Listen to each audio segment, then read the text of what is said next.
Pasensya na. Sabi nila, darating daw yung tamang tao sa hindi inaasahang pagkakataon. Sa hindi inaasahang panahon. Yung tipong minsan hindi pa maganda. Yung una ninyong pagkikita. Tapos habang tumatagal, mahuhulog ka na lang bigla. Nung una, ayaw ko pang maniwala. Pero nang makilala kita, ang buhay ko ay nagkaroon ng hiwaga. Ikaw yung nagpatunay na hindi ko dapat husgahan lahat ng aking nakikita. Kasi hindi naman lahat ng tao pare-pareho. Sabi mo pa nga, mas okay nang magkwento sa mga estranghero kasi sa kanila wala kang maririnig na panghusga.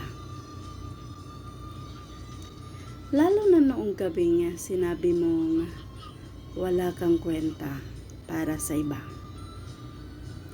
Yung wala kang silbi sa iyong pamilya. Para sa akin, nagkakamali ka. Ayaw ko mang aminin pero may kakaiba sa'yo na hindi ko maipaliwanag.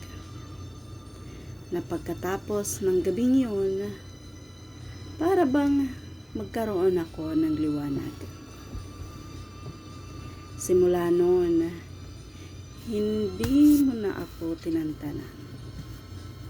Mas unti-unti kitang nakilala. Kasama ng mga bagay na hindi ko inaasahan. Gaya ko, tanga ka rin pala sa pag-ibig na mas uunahin pa ang nararamdaman kesa sa sariling kapakanan. Ngunit, hindi naman ito magtatagal. Konting hinga na lang, matatapos din ito. Subalit, tila nagbago ang lahat nang sa wakas, naging tayo sa wakas. Alam kong alam mo na darating tayo dyan. Sabi mo, okay lang, mamahalin mo ko kahit kailan.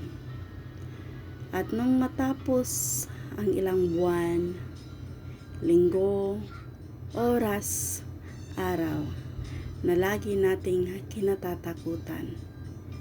Pinapaliwanag mo kung bakit hindi ko na kailangang lumisan. Pinlano mo na para hindi na kita iwanan nang hindi man lang tinatanong kung ano ang aking kagustuhan. Pasensya na, pero akala ko ba naiintindihan mo? Akala ko ba susuportahan mo ako sa mga pangarap ko?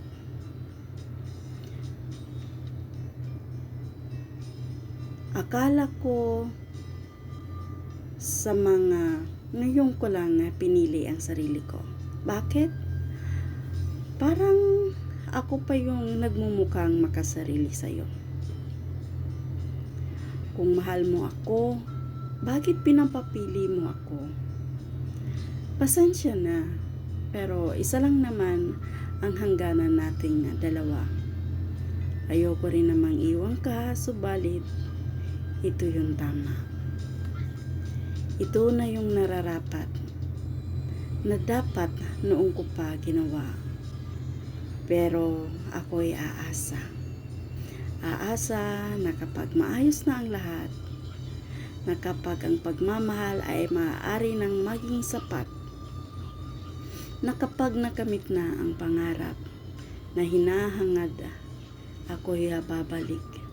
Ako'y babalik sa lugar na unang naramdaman ang iyong halik. Lugar na puno ng lungkot at masaya nating alaala kung saan nakilala ka. Ngunit pasensya na. Pasensya na, sinta. Paalam at mag-iingat ka.